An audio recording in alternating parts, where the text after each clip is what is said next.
సుమన్ టీవీలో మీ business promotions కోసం ఈ కింది నెంబర్ను సంప్రదించగలరు.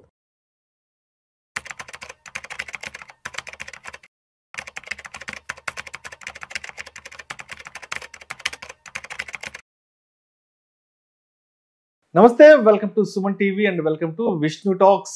నేను విష్ణు. ప్రస్తుతం నాతో పాటు SBI life territory manager Laigala Sudhakar garu ఉన్నారు. సార్తో మాట్లాడదాం. సుధాకర్ గారు నమస్తే సార్. నమస్తే విష్ణు గారు. Welcome to Suman TV and welcome to Vishnu talks. Thank you sir, thank you very much అండి. సో మనం కొద్ది రోజుల నుంచి ఎస్బీఐ లైఫ్కి సంబంధించి పబ్లిక్ని ఎడ్యుకేట్ చేయడానికి వాళ్ళకు ఉపయోగపడే కొన్ని సిరీస్ ఆఫ్ వీడియోస్ చేస్తున్నాం. అంటే గవర్నమెంట్ సెక్టర్ నుంచి ఎటువంటి స్కీమ్స్ ఉన్నాయి, ఎటువంటి పాలసీస్ ఉన్నాయి, ఏంటి దానికి సంబంధించిన ఇన్ఫర్మేషను, అవేర్నెస్, ఎడ్యుకేషన్ ఇచ్చే భాగం, ఎడ్యుకేషన్ ప్రొవైడ్ చేసే భాగంగా ఇవాళ మనం మరొక వీడియోతో కూడా మనం ప్రేక్షకుల ముందుకు రాబోతున్నాం. మరి ఈ వీడియోలో ఎన్ఆర్ఐలకి అదేవిధంగా పెద్ద పెద్ద బిజినెస్ పీపుల్కి యూజ్ అయ్యే పాలసీస్ ఎస్బీఐ లైఫ్ నుంచి ఏమున్నాయంటారు? మంచి ప్రశ్న అడిగారు విష్ణు గారు. ఎందుకంటే ప్రతి ఒక్కరు చాలామంది ఇక్కడ మనకి ఇండియన్ ఎకానమీలో తీసుకుంటే 60% బిజినెస్ మీద డిపెండ్ అయ్యే వాళ్ళు ఉన్నారు. అదేవిధంగా ఒక 20-25% ఎన్ఆర్ఐస్, అంటే డిఫరెంట్ కంట్రీల్లో ఉద్యోగం కోసం కానీ వ్యాపార వృత్తి గురించి కానీ అక్కడ వెళ్ళి డబ్బులు సంపాదించి, అంటే సర్టెన్ టైంలో సంపాదించుకొని వచ్చి తర్వాత ఎక్కడ ఎలా చేయాలనేది వాళ్ళకి అవగాహన లేకపోవడం వల్ల దాని గురించి అని మనకి ఎస్బీఐ లైఫ్ నుంచి ప్రివిలేజ్, దీని పేరే స్మార్ట్ ప్రివిలేజ్ ప్లస్ అంటాము. అంటే ప్రివిలేజ్ కస్టమర్స్ కోసం అనేది ఒక మంచి పాలసీని అనేది తీసుకురావడం జరిగింది. దీని పేరు వచ్చి స్మార్ట్ ప్రివిలేజ్ ప్లస్ అంటాము.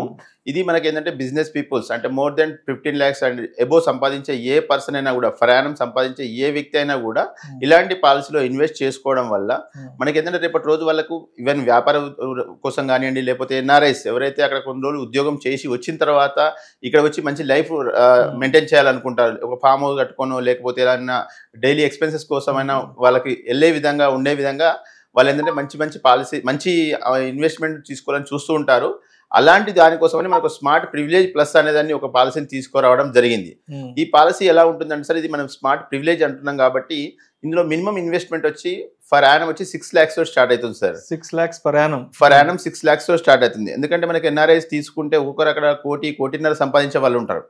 ఇది ఎన్ఆర్ఐస్ యుఎస్ కానీ, ఆస్ట్రేలియా కానీ, మలేషియా కానీ, నెక్స్ట్ సింగపూర్ కానీ పెద్ద పెద్ద కంట్రీస్లలో వాళ్ళు ఏంటంటే ఎక్కువ అమౌంట్ ఎర్న్ చేయడానికి ఛాన్స్ ఉంటుంది. కాబట్టి వాళ్ళకి ఏంటంటే అంత అక్కడ అంత ఖర్చు పెట్టడానికి కూడా ఉండదు. మన దగ్గర ఇక్కడ ఏంటంటే ఫ్యామిలీస్ అని, ఫంక్షన్స్ అని అవి ఉంటాయి. వాళ్ళకి ఏంటంటే టైం సెన్స్ వల్ల ఎక్కువ ఎక్స్పెన్సెస్ కూడా ఉండవు. కాబట్టి ఈ పాలసీలో మనం మినిమం 6 lakhs తోటి స్టార్ట్ అవుతుంది సార్. ఫర్ ఎగ్జాంపుల్ చెప్తున్నాను, ఒక కస్టమర్ కనుక ఒక 10 lakhs కనుక ఇన్వెస్ట్ చేస్తే ఇక్కడ ఇంకొక మంచి ఆప్షన్ ఏంటంటే సార్, ఇక్కడ మనం ఏంటంటే మనం ఇన్వెస్ట్ చేయాల్సింది ఓన్లీ 5 years ఇన్వెస్ట్మెంట్ చేస్తే సరిపోతుంది. అంటే 5 years, ఇప్పుడు కొన్ని పాలసీలు ఎలా ఉంటాయంటే 10 years 15 years పే చేయాల్సిన ఉంటుంది.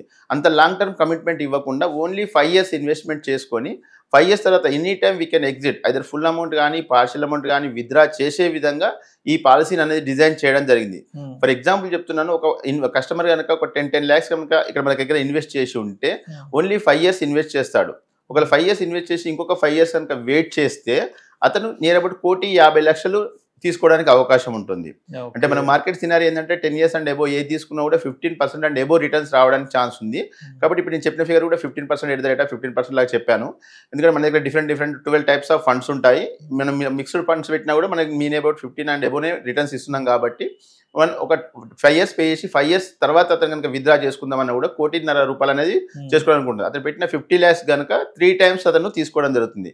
అదే ఒకవేళ 15th year లో కనుక అతను రిటర్న్ తీసుకోవాలనుకుంటే near about 3 crores and above అతను విత్డ్రా చేసుకునే విధంగా ఉంటుంది. ఫర్ ఎగ్జాంపుల్ ఒక 30 years ఉన్న అతను ఇక్కడ మన దగ్గర 5 years ఇన్వెస్ట్ చేస్తాడు. 5 years ఇన్వెస్ట్ చేసిన తర్వాత అనదర్ 10 years అంటే 30 + 5 35 అవుతుంది. ఇంకొక 10 years అంటే 45 years లో అతను కనుక రిటర్న్ తీసుకోవాలనుకున్నా కూడా అతని దగ్గర ఒక 3 crores కార్పస్ అనేది ఇక్కడ ఉండడానికి జరుగుతుంది. రైట్. సో మరి ఇప్పుడు దీంట్లో అంటే మినిమం ఇన్వెస్ట్మెంట్ ఎంత ఉంటుంది, మాక్సిమం ఎంతవరకు పెట్టుకోవచ్చు, అదేవిధంగా ఏజ్ క్రైటీరియా కూడా ఎలా ఉంటుంది అసలు? స్మార్ట్ ప్రివిలేజ్ ప్లస్ అనేది ఏంటంటే ప్రివిలేజ్ కస్టమర్స్ కోసం దీన్ని డిజైన్ చేయడం జరిగింది సార్. ఇందులో మనకి మినిమం ఇన్వెస్ట్మెంట్ వచ్చి 6 lakhs స్టార్ట్ అవుతుంది. ఫర్ ఎగ్జాంపుల్ మనం మంత్లీ కనుక అనుకుంటే మంత్లీ 50,000 రూపీస్ లాగా మనం దీన్ని ఇన్వెస్ట్ చేసుకోవచ్చు. అంటే మంత్లీ 50,000 కాబట్టి 12 into 50,000 వచ్చేసి 6 lakhs అవుతుంది. మాక్సిమం అనేది వాళ్ళ ఇన్కమ్ ఎర్నింగ్ బట్టేసేసి వాళ్ళ కెపాసిటీని బట్టి ఎంతైనా పే చేసుకోవచ్చు సార్. ఇక్కడ మనకు ఇంకోటి ఏంటంటే ఇక్కడ ఏజ్ క్రైటీరియా మీరు అడిగారు, మంచి క్వశ్చన్ అడిగారు. ఎందుకంటే కొంతమంది పేరెంట్స్ ఎర్న్ చేస్తుంటారు, నేనైతే నా లైఫ్ వరకు ఓకే, బట్ రేపటి రోజు నా అబ్బాయి కానీ అమ్మాయి కానీ వాళ్ళ ఫ్యూచర్ కోసం కూడా నేను కొంత ఎర్న్ చేసేసి రేపటి రోజు వాళ్ళ అకౌంట్లో పడే విధంగానే కొంతమంది ప్లాన్ చేస్తారు. ఇక్కడ కూడా వాళ్ళకి ఏంటంటే మినిమం 8 years ఉన్న పిల్లలకు కూడా మనం ఈ పాలసీ అనేది పే చేసుకోవడం జరుగుతుంది. 8 years నుంచి మనకు వచ్చేసరికి 55 years మ్యాక్సిమం వచ్చి 55 years ఏజ్ ఉన్న వాళ్ళకి ప్రతి ఒక్కరికి, ఈవెన్ ఎన్ఆర్ఐస్ కానీ బిజినెస్ పీపుల్ కానీ, రెండోది not only NRIs business people, ఇక్కడ మనకు వచ్చేసి ఒక్కొక్క సాఫ్ట్వేర్ ఎంప్లాయీ కూడా 30 లక్షలు 40 లక్షల ప్యాకేజీలో పనిచేస్తున్నారు. ఈవెన్ మన దగ్గర ఉన్న సాఫ్ట్వేర్ ఎంప్లాయీస్ కూడా ఇలాంటి పాలసీని ఒక 5 years కనుక ఇన్వెస్ట్మెంట్ చేసుకుంటే రేపటి రోజు మంచి రిటర్న్స్ అనేది తీసుకోవడానికి జరుగుతుంది సార్ ఇక్కడ. రైట్. అండ్ ఇప్పుడే మీరు ఎన్ఆర్ఐల గురించి కూడా ప్రస్తావించారు కాబట్టి కాస్త డీటెయిల్డ్గా చెప్పండి, ఎన్ఆర్ఐలు అనే వాళ్ళు ఎలా ప్రొసీడ్ అవ్వచ్చు ఈ పాలసీతో? మంచి క్వశ్చన్ అడిగారండి. ఎన్ఆర్ఐలు చాలా మంది ఏమనుకుంటారంటే ఎలా ఇన్వెస్ట్ చేయాలి, ఎక్కడ ఎవరిని అప్రోచ్ అవ్వాలని చెప్పేసి చాలా మంది అనుకుంటుంటారు. ఎన్ఆర్ఐస్ ఏంటంటే మనకు సింపుల్ ఫార్మాట్లో ఉంటుంది సార్. ఎవరైతే ఎన్ఆర్ఐస్ వాళ్ళు ఇంట్రెస్ట్ చూపుతున్నారో వాళ్ళ దగ్గర నుంచి మనకి ఏంటంటే త్రూ మెయిల్ ద్వారా మనం డాక్యుమెంట్ అనేది తెప్పించుకోవడం జరుగుతుంది. మెయిల్ ద్వారా డాక్యుమెంట్ తెప్పించుకున్న తర్వాత వాళ్ళకి ప్రపోజల్ అనేది జనరేట్ చేసి వాళ్ళకి త్రూ మెయిల్ వెళ్ళిపోతుంది. మెయిల్ వెళ్ళిన తర్వాత వాళ్ళు అన్ని డీటెయిల్స్ చెక్ చేసుకున్న తర్వాతనే నెక్స్ట్ పేమెంట్ లింక్ అనేది వాళ్ళకి వెళ్తుంది. దాని తర్వాత వాళ్ళు పేమెంట్ చేసుకోవచ్చు. వాళ్ళు బాండ్ ఒకవేళ యూఎస్ అక్కడ ఎన్ఆర్ఐస్ కావాలంటే అక్కడ బాండ్ రిసీవ్ చేసుకోవచ్చు, ఇక్కడంటే ఇక్కడ తీసుకోవచ్చు. రేపటి రోజు సర్వీస్ కూడా మనకి ఏంటంటే ఆల్ ఓవర్ ఇండియా ఎక్కడైనా సర్వీస్ తీసుకోవడానికి అవకాశం ఉంటుంది సార్. ఏది ఎన్ఆర్ఐస్కి అయినా కూడా ఆల్ ఓవర్ ఇండియా ఎక్కడైనా సర్వీస్ తీసుకోవచ్చు. త్రూ మెయిల్ కమ్యూనికేషన్ తోటి వాళ్ళకు మోస్ట్ కమ్యూనికేషన్ అనేది వాళ్ళకి వెళ్తుంది.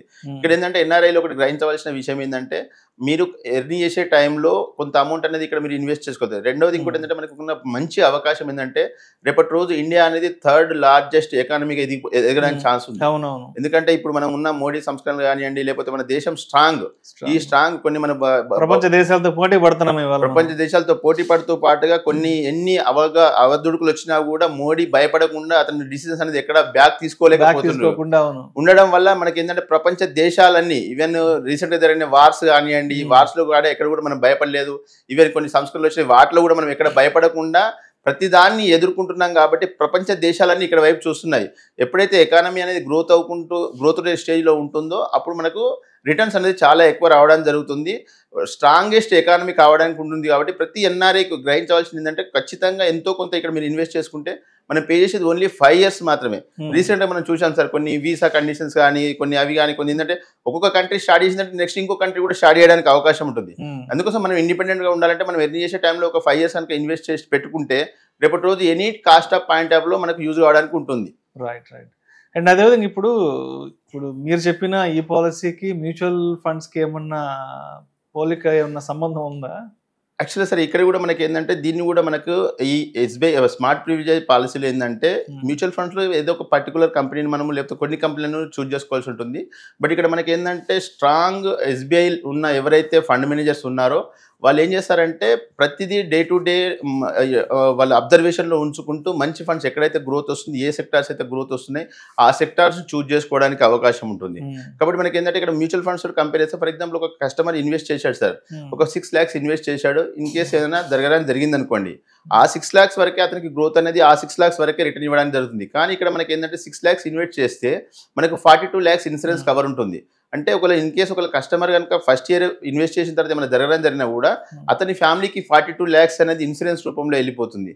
అదే మ్యూచువల్ ఫండ్స్ లో మనకు అలాంటి ఆప్షన్ ఉండదు. దీంతో పాటు మనకి ఇక్కడ ఏంటంటే ఒక యాక్సిడెంటల్ రైడర్ కూడా మనం యాడ్ చేసుకోవచ్చు. మ్యాక్సిమం అంటే మనకు సమస్యలు ఏదైతే ఇస్తున్నామో దానికి 3 times కానివ్వండి, లేదంటే 2 crores which ever is higher ఆ అమౌంట్ని మనము యాక్సిడెంటల్ బెనిఫిట్ కూడా కింద కూడా మనం తీసుకోవడం జరుగుతుంది. మనకు మ్యూచువల్ ఫండ్స్ లో ఎలా ఉంటుందంటే క్యాపిటల్ గెయిన్ ట్యాక్స్ అనేది అడిషనల్ గా ఛార్జ్ చేయడం జరుగుతుంది. మనకి ఇక్కడ మాత్రం ఎలాంటి ఛార్జెస్ అనేవి ఉండవు. మన విత్డ్రా టైంలో కూడా ఏదైతే అమౌంట్ ఉందో ఫుల్ అమౌంట్ మనం ఇవ్వడానికి జరుగుతుంది ఇక్కడ. రైట్. అండ్ అదేవిధంగా ట్యాక్స్ బెనిఫిట్స్ ఏమైనా ఉంటాయా దీంట్లో? మంచి క్వశ్చన్ అడిగారండి. ఎందుకంటే ఇప్పుడు మనకు ఇండియన్ గవర్నమెంట్ ఈ ఇయర్కి మనకు 12.5 lakh చేసింది. ఫ్యూచర్లో ఇంకా కూడా ఎక్స్టెండ్ చేస్తుండొచ్చు. అయినా కూడా మనకి ఏదైతే ట్యాక్స్ బెనిఫిట్స్ తీసుకోవాలనో కొంతమంది అబౌట్ 12.5 lakhs ఉన్న వాళ్ళు కూడా ట్యాక్స్ బెనిఫిట్లో తీసుకుంటారు. అలాంటి వాళ్ళకు కూడా మనం ఏదైతే ఈ అమౌంట్ పే చేస్తున్నామో ఆ అమౌంట్ మనము సెక్షన్ 80C కింద మనము ఇన్కమ్ ట్యాక్స్లో చూపించుకోవచ్చు sir. Right. Thank you sir. Thank you so much Sudhakar garu. Thank you Vishnu గారు. అండ్ ప్రేక్షకుల విజ్ఞప్తి, మనకు బ్రోచర్లో ఉన్న అన్ని విషయాలను ఈ తక్కువ టైంలో మనం వివరించలేము కాబట్టి ఏమైనా సందేహాలున్నా మీకు సమస్యలున్నా కూడా ఒకసారి మీకు వీలైతే కాల్ చేయండి. లేదు అనుకున్నప్పుడు మీరు ఎవరైతే మీకు అడ్వైజర్ ఇస్తున్నారో అతని పూర్తి వివరాలు తెలుసుకున్న తర్వాతనే పాలసీ తీసుకోగలరని విజ్ఞప్తి చేస్తున్నాను. Right sir. Thank you sir. Thank you so much Sudhakar గారు.